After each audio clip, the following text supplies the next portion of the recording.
My name is Frankie Puckett. I'm a resource teacher at Paintsville Elementary. I've been there for 20 years. And I'm Shelia Branham. I've been teaching for going on 14 years. I've taught first, second, and third, and I actually was in third last year, and recently this year became the sixth grade science teacher. Last year I taught third math, so it's a big change, but I'm going with it. And right next to me, that's why she was my partner in this grant. So our grant was titled Traveling Student Totes and abbreviated TST. The area of focus we wanted to look at is to see if we could go ahead and give the kids the same experience that they have in class at home, such as, that playing and exploration that they get at school with in-class tools that they don't have at home, such as base 10 blocks, file folder games, and copies of the books that we use. The reason why I chose this topic is because we knew that we were coming back into a school year that was going to be completely different than any that we've ever done before. And we still wanted to make sure that our kids got the same experience with learning and us with teaching that they would if they were in person. Now, I will have to say we have a blended learning experience this year. We have 4 days of in-person, face-to-face instruction with 1 day virtual. And then we also have students that are completely virtual. And then this year, I have a couple of students that are a mix. They're half a day virtual, and then they come in for targeted assistance on some goals and objectives that we work on. So our plan is to see if we could give them authentic materials and items that they could use at home so they could be actively engaged with the learning that we're doing at school. So they'll have 2 sets, one that they will keep at school and one that they can use at home. So that way when we're doing it, they are using those concrete manipulatives and hopefully move from concrete to abstract, especially in math.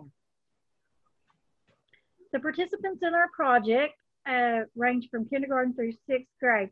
Now, my students range from different ability levels, from mild mental disability to visual impairment to autism. So I have a large range in between there. I know Miss Branham now has 6th grade, so we're going to get different items.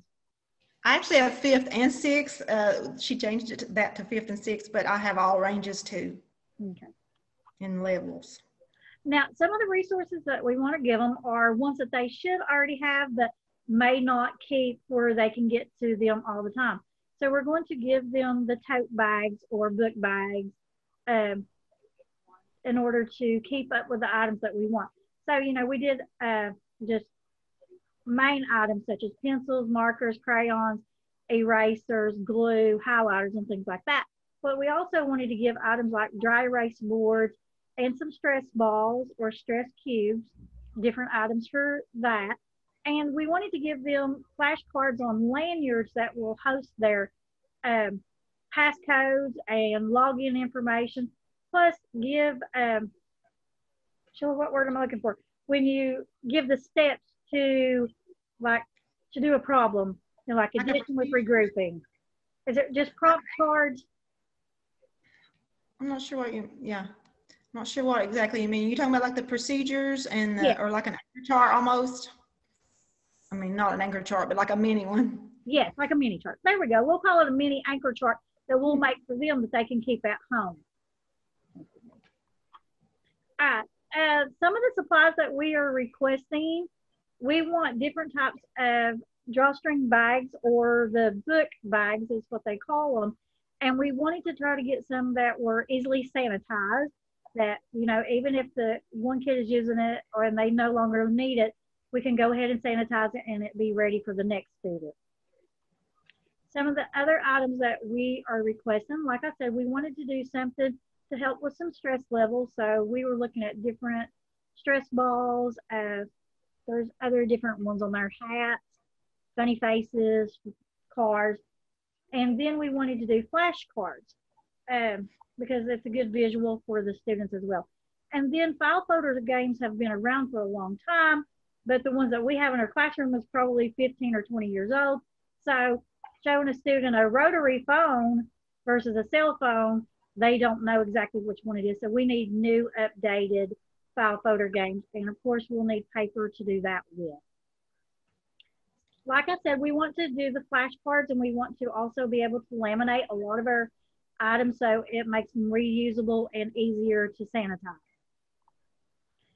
In order to evaluate this grant, we are going to give a pre-test on basic math facts, high frequency words, and some reading comp. And we'll end up having to do some science because that's what Sheila's going to be doing. And then we'll also do a post test, and then we'll gauge what the difference is from the pre to the post and see what's working and what's not. And if we feel that it's working, we'll continue. And if it doesn't, we'll change it up and hopefully get it to start making an impact. If you have any questions, you can contact me at frankie.puckett@paintsville.kyschools.us. And Sheila, go ahead. Go ahead. I was just going to say Shelia.Branham@paintsville.kyschools.us. We appreciate getting the grant this year, and we look forward to presenting again in the spring. Thank you. Thanks.